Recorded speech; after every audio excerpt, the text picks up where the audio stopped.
आप सभी को एक नई सीरीज में खुशामदीद। आज हम निंजा कामुई के पहले एपिसोड के बारे में बात करेंगे। एपिसोड की शुरुआत में दिखाया जाता है कि ट्रेन में एक आदमी संगीत सुन रहा होता है। तभी उसकी नजर एक आदमी पर जाती है जो गेट को बहुत ध्यान से देख रहा होता है और फिर कुछ देर बाद वह आदमी किसी से भागता हुआ नजर आता है, लेकिन निंजा उसे चारों तरफ से घेर लेते हैं। तो वह कहता है, तुम्हें कैसे पता कि ये मैं हूँ? निंजा स्मोक ग्रेनेड फेंकते हैं और उस पर हमला कर देते हैं, लेकिन वह भी पास्ट में एक निंजा रह चुका होता है। वह फिर लड़ाई करता है, लेकिन नंबर ज्यादा होने की वजह से वह उस पर भारी पड़ जाते हैं और उनका नेता उसको मार देता है। उनका बॉस उसकी बॉडी स्कैन करता है और पता लगता है कि उसका असली चेहरा दिखाई देता है। दूसरी तरफ अमेरिका के किसी फार्म में लोगन नाम का एक आदमी मक्के को इकट्ठा करके अपने बाण में ले जाता है। उसके बाद वह गैराज में काम कर रहा होता है और उसके बेटा उसे डराने की कोशिश करता है, लेकिन लोगन कहता है कि उसके सिर पीछे भी आंखें हैं। लोगन कहता है, ये कैसा डरावना मास्क है? वह बताता है कि इसे ओनी कहते हैं और ये जापान की परंपराओं से प्रेरित है। इनमें लोगन की पत्नी वहाँ आती है और कहती है ये मास्क उसके दोस्त ने इसे दिया है। उसका बाप कहता है कि अगर तुम यह मास्क हमेशा पहने रखोगे तो वह सच में यहाँ आ सकता है। तो उसका बेटा कहता है, पिताजी, अगर वह यहाँ आ जाते हैं तो आप क्या उन्हें हरा सकते हैं? तो लोगन कहता है, हाँ, क्यों नहीं? तो उसकी पत्नी कहती है, डरने की कोई बात नहीं, मॉमी उन्हें हरा देगी। तो लोगन कहता है, अच्छा, अब उसे तुम मोटरसाइकिल पर काम करने दो ताकि जब मॉमी गुस्सा हो तो हुक्म भाग सके।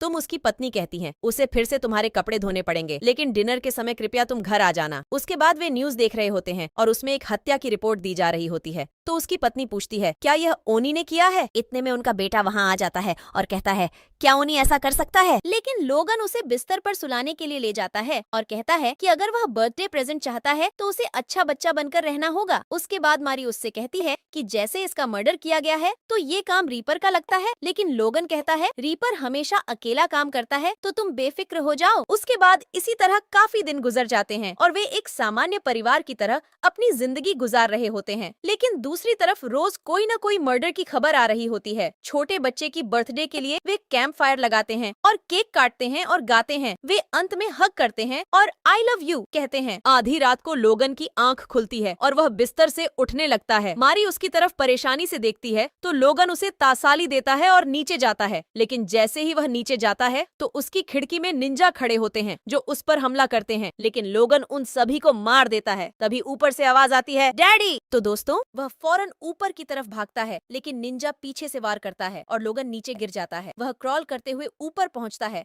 तो वह देखता है कि कमरे में निंजाओं की लाशें पड़ी होती हैं और बॉस निंजा के पाँव में उसकी पत्नी और बच्चे की मौत के शव पड़े होते हैं। और बॉस निंजा कहता है कि मेरी ने अच्छी लड़ाई की। ये कहकर वह मारी की गर्दन में तलवार घुसा देता है। लोगन बॉस की तरफ गुस्से से लपकने लगता है कि पीछे से एक निंजा उसे तलवार से मार देता है। इतने में पुलिस आ जाती है और बॉस निंजा लोगन की नसें चेक करता है तो वह जिंदा नहीं होता और वह वहाँ से चला जाता है। पुलिस आकर सभी को मृत पाती है। लोगन को मुर्दा खाने में होश आता है और तुरंत उसे अपनी पत्नी और बच्चों की याद आती है और वह फिर से बेहोश हो जाता है। फिर उसे अस्पताल के बिस्तर पर होश आता है तो नर्स तत्काल डॉक्टर को बुलाती है और उससे पूछती है कि क्या वह उसे सुन सकता है। लोगन की आंखें फिर से बंद हो जाती हैं। जब लोगन जागता है तो वहाँ डॉक्टर होता है। वह उससे अपनी बीवी और बच्चों के बारे में पूछता है तो डॉक्टर कहता है कि वह जिंदा नहीं बच सके। तब तो एफबीआई के दो अफसर लोगन से मिलते हैं। वे पूछते हैं कि क्या तुम्हें किलर्स के बारे में कुछ पता है? तो लोगन कुछ खामोश रहता है तो ऑफिसर उसे अपना कार्ड देकर चले जाता है। एफबीआई अधिकारी कहता है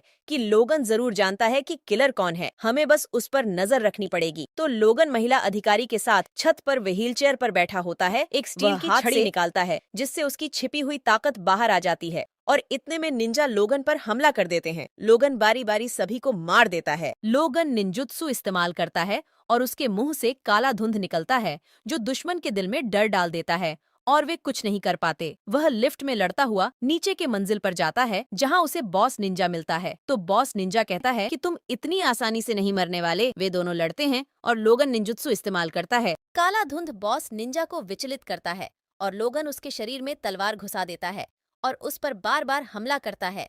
लोगन उससे पूछता है कि उसे उनकी लोकेशन कैसे पता लगी, तो वह कहता है, तुम बेशक अपना चेहरा बदल लो लेकिन तुम अपने भाग्य से बच नहीं सकते। ये सुनकर लोगन अपना असली चेहरा प्रकट करता है और बॉस निंजा को मार देता है। वह अपनी पत्नी और अपने बच्चे की लाशों को एक बार फिर जाकर देखता है और फिर वह अपने घर जाता है और एक डिब्बा निकालता है जिसमें उसके पूरे परिवार की असली फोटो होती है और उसका मास्क और निंजा सामग्री होता है, वह घर को जला देता है और मास्क पहनकर वहां से चला जाता है। यहाँ एपिसोड समाप्त हो जाता है। तो दोस्तों, आप कमेंट करके बताएं कि आपको ये एपिसोड कैसा लगा और मैं आपसे मिलूंगी एक नए वीडियो के साथ।